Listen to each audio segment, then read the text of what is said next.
বাংলাদেশ বিশ্বকাপে খেলবে না এই কথাটা কি আসলেই সত্য নাকি এটি শুধুই পরিকল্পিত গুজব?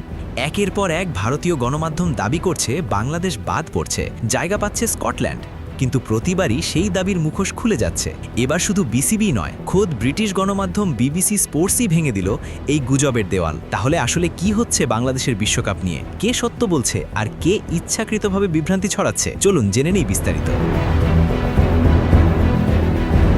বিশ্বকাপ এলেই বাংলাদেশের অংশগ্রহণ নিয়ে এক অদ্ভুত চিত্র সামনে আসে। মাঠের প্রস্তুতির চেয়েও যেন বেশি আলোচনায় থাকে গুজব। এবারও তার ব্যতিক্রম হয়নি। আসন্ন টি-20 বিশ্বকাপে বাংলাদেশের খেলা নিয়ে একের পর এক বিভ্রান্তিকর খবর ছড়িয়েছে ভারতীয় গণমাধ্যম। কখনো বলা হয়েছে বাংলাদেশ নিরাপত্তাজনিত কারণে সরে দাঁড়াচ্ছে, আবার কখনো দাবি করা হয়েছে বাংলাদেশ বাদ পড়লে স্কটল্যান্ডকে খেলানো হবে বিশ্বকাপে। এই সব গুজবের বিপরীতে শুরু থেকেই পরিষ্কার অবস্থান নিয়েছে বাংলাদেশ ক্রিকেট বোর্ড। প্রতিবারই বিসিবি জানিয়েছে বাংলাদেশ বিশ্বকাপ থেকে সরে দাঁড়াচ্ছে না। আইসিসিও এমন কোনো সিদ্ধান্ত নেয়নি, কিন্তু তাতেও থামেনি গুজব, বরং আন্তর্জাতিক সংবাদ মাধ্যমের নাম ব্যবহার করে বিভ্রান্তি আরও ছড়ানো হয়েছে। সম্প্রতি এএফপি একটি প্রতিবেদনে উল্লেখ করেছিল বাংলাদেশ যদি নিরাপত্তাজনিত কারণে টি-20 বিশ্বকাপে অংশ না নেয় তাহলে স্কটল্যান্ডকে বিকল্প হিসেবে বিবেচনা করা হতে পারে। এমনকি আইসিসি নাকি স্কটল্যান্ডের সঙ্গে আলোচনা শুরু করেছে এমন দাবিও উঠে আসে।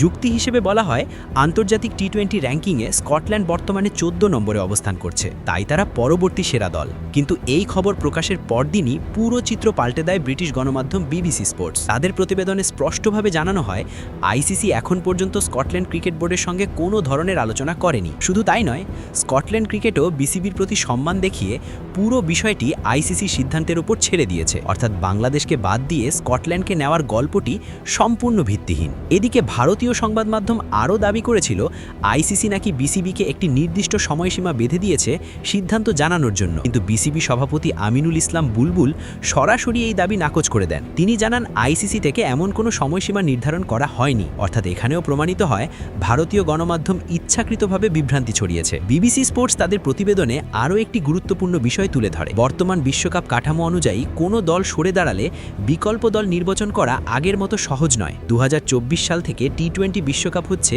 20 দল নিয়ে, যেখানে আঞ্চলিক বাছাইয়ের মাধ্যমে দল নির্বাচন করা হয়। ফলে আইসিসি চাইলে সম্পূর্ণ স্বাধীনভাবে সিদ্ধান্ত নিতে পারে। আগের মতো পরবর্তী সেরা দল সূত্র আর সরাসরি প্রযোজ্য নয়। অতীতে 2009 সালে রাজনৈতিক কারণে জিম্বাবুয়ে সরে দাঁড়ালে স্কটল্যান্ড সুযোগ পেয়েছিল, কিন্তু বর্তমান পরিস্থিতি একেবারেই ভিন্ন।